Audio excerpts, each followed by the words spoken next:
महाकारुणी तथागत भगवान गौतम बुद्ध आणि क्रांतीचे महासूर्य भारतरत्न डॉक्टर बाबासाहेब आंबेडकर यांना मानवंदना अर्पित करतो।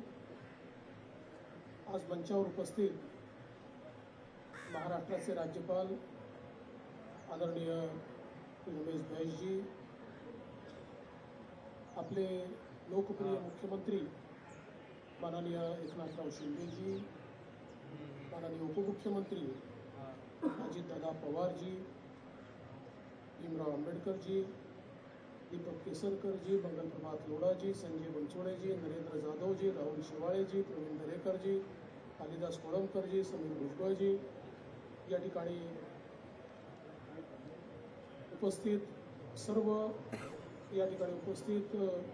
राहुल मोदीजी, महेंद्र साळवेजी, नागसेन कांबळेजी, सर्वच मंचावरील मान्यवर आणि उपस्थित सर्व भगिनी आणि बंधूंनो, सर्वप्रथम मी क्रांतीचे महासूर्य महामानव भारतरत्न डॉक्टर बाबासाहेब आंबेडकर यांच्या महापरिनिर्वाण दिनी त्यांच्या चरणी विनम्र आदरांजली श्रद्धांजली अर्पण करतो।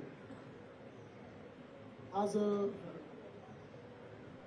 खरं म्हणजे माननीय मुख्यमंत्री आणि माननीय राज्यपाल देखील या ठिकाणी व्यक्त होणार आहे,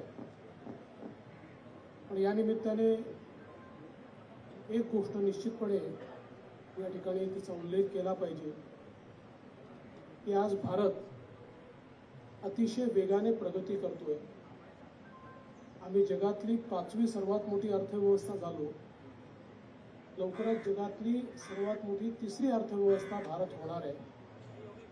याचं श्रेय जर कोणाला जात असेल तर ते खऱ्या अर्थानं भारतरत्न डॉक्टर बाबासाहेब आंबेडकरांनी दिलेल्या संविधानाला जातं। या संविधानाने या देशामध्ये एक अशी व्यवस्था उभी केली की ज्या व्यवस्थेने मुठभर लोकांना न्याय द्यायच्या ऐवजी सकल बहुजनांना न्याय देण्याची व्यवस्था उभी केली आणि त्यामुळे खऱ्या अर्थानं देशाच्या मुख्यधारेमध्ये समाजातले सर्व लोक भारतरत्न डॉक्टर बाबासाहेब आंबेडकरांमुळे आले आणि म्हणूनच आज ही प्रगती या ठिकाणी आपण बघतो आहोत। आणि आपले माननीय प्रधानमंत्री श्री नरेंद्र मोदीजी यांनी देखील याचा उल्लेख केला की मला कुठल्याही धर्मग्रंथापेक्षा देखील भारतरत्न डॉक्टर बाबासाहेब आंबेडकरांचं संविधान हे अधिक महत्त्वाचं आहे आणि हे संविधानच भारताला प्रगतीवर नेऊ शकतं।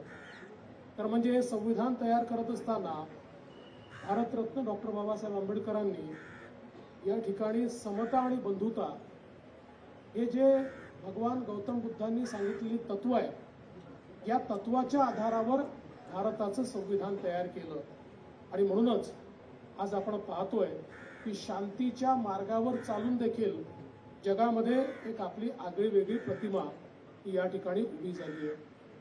भारतरत्न डॉक्टर बाबासाहेब आंबेडकरांनी तर म्हणजे आपल्या जीवनामध्ये एक अर्थतज्ञ म्हणून केलेलं काम असेल, मजूर मंत्री म्हणून केलेलं काम असेल, पाटबंधारे मंत्री म्हणून केलेलं काम असेल, ऊर्जा मंत्री म्हणून केलेलं काम असेल, प्रत्येक काम हे भारताच्या निर्मितीचं पहिलं पाऊल हे त्या ठिकाणी ठरलेलं आहे आणि म्हणूनच आपण त्यांना महामानव म्हणतो। कारण जिथे लोकांचे किंवा जे एक्सपर्ट असतात त्यांचे विचार संपतात, तिथे भारतरत्न डॉक्टर बाबासाहेब आंबेडकरांचे विचार सुरू व्हायचे आणि म्हणूनच आज देशाच्या या वाटचालीमध्ये त्यांचा इतका मोलाचा वाटा आहे। मला या गोष्टीचं समाधान आहे की अनेक वर्ष हिंदू मिलवर भारतरत्न डॉक्टर बाबासाहेब आंबेडकरांचं स्मारक व्हावं अशा प्रकारची मागणी चालली होती, त्याची अनेक आंदोलनं झाली। ज्यावेळेस मुख्यमंत्री म्हणून काम करण्याची संधी मिळाली त्यावेळेस माननीय प्रधानमंत्री मोदीजींना आम्ही विनंती केली आणि हिंदू मिलची जागा आपल्याला मिळाली।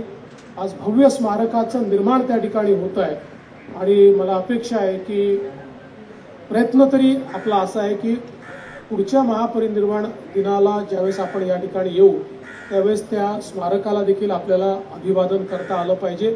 त्या दृष्टीने माननीय मुख्यमंत्र्यांच्या नेतृत्वात अतिशय वेगाने काम करण्याचा प्रयत्न आम्ही करू।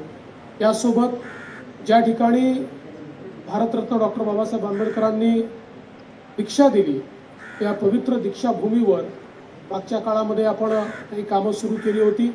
आता नुकतंच आपण त्या ठिकाणी दीक्षाभूमीवर 200 कोटी रुपयाची विकासाची कामं ही सुरू केलेली आहेत आणि आपल्या पवित्र दीक्षाभूमीला देखील जागतिक दर्जाचं त्या ठिकाणी वास्तू तयार झाली पाहिजे।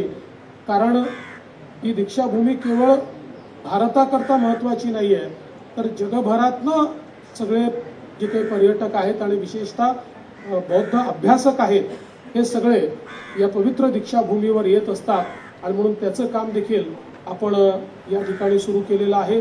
एवढंच नाही तर आपल्याला याचीही कल्पना आहे की आज लंडनमधलं भारतरत्न डॉक्टर बाबासाहेब आंबेडकरांचं जे घर आहे तेही घर ज्या ठिकाणी ते राहून तिथे अभ्यास केला आणि शिकले ते घर देखील महाराष्ट्र सरकारने या ठिकाणी विकत घेतलं। तिथेही आपण त्यांच्या अतिशय मौल्यवान अशा प्रकारच्या वस्तू ठेवलेल्या आहेत आणि आज जगातले सर्व लोक विशेषतः भारतातनं जे लोक त्या ठिकाणी लंडनमध्ये जातात ते आवर्जून त्या ठिकाणी ते घर पाहण्याकरता, त्या वस्तू पाहण्याकरता, ते संग्रहालय पाहण्याकरता त्या ठिकाणी जातात। एवढंच नाही तर मला जपानमधल्या कोयासान विद्यापीठामध्ये देखील भारतरत्न डॉक्टर बाबासाहेब आंबेडकरांच्या शिल्पाचं उद्घाटन करण्याची संधी त्या ठिकाणी लाभली आणि म्हणून मला असं वाटतं की भारतरत्न डॉक्टर बाबासाहेब आंबेडकरांचं जे एक जागतिक अशा प्रकारचं नेतृत्व आहे ते नेतृत्व आज जगातले सर्व देश हे स्वीकारतायत, अंगीकारतायत। ही देखील अत्यंत महत्त्वाची गोष्ट आहे आणि म्हणून आपल्यालाही आजच्या दिनाच्या निमित्ताने एवढाच संकल्प केला पाहिजे की डॉक्टर बाबासाहेब आंबेडकरांनी या ठिकाणी संविधानाच्या माध्यमातून जो विकासाचा महामार्ग दाखवलेला आहे, देशातल्या शेवटच्या माणसाच्या जीवनामध्ये परिवर्तन करण्याची जी संधी आपल्याला त्यांनी दिलेली आहे, संधीची समानता जी त्यांनी निर्माण केलेली आहे, त्या संविधानाच्या अनुरूप आपण सगळे आपलं कार्य करू आणि त्या माध्यमातून देशातल्या प्रत्येक व्यक्तीचा विकास करत आपल्या देशाला जगातला सर्वोत्तम देश बनवण्याचा प्रयत्न हा आपण या ठिकाणी करू। एवढीच या निमित्ताने मी आदरांजली व्यक्त करतो आणि पुन्हा एकदा भारतरत्न डॉक्टर बाबासाहेब आंबेडकरांच्या चरणी नतमस्तक होत मी माझं बोलणं संपवतो। जय हिंद, जय भीम, जय भारत। लोकशाही मराठी ऐका, पहा, जागरूक रहा।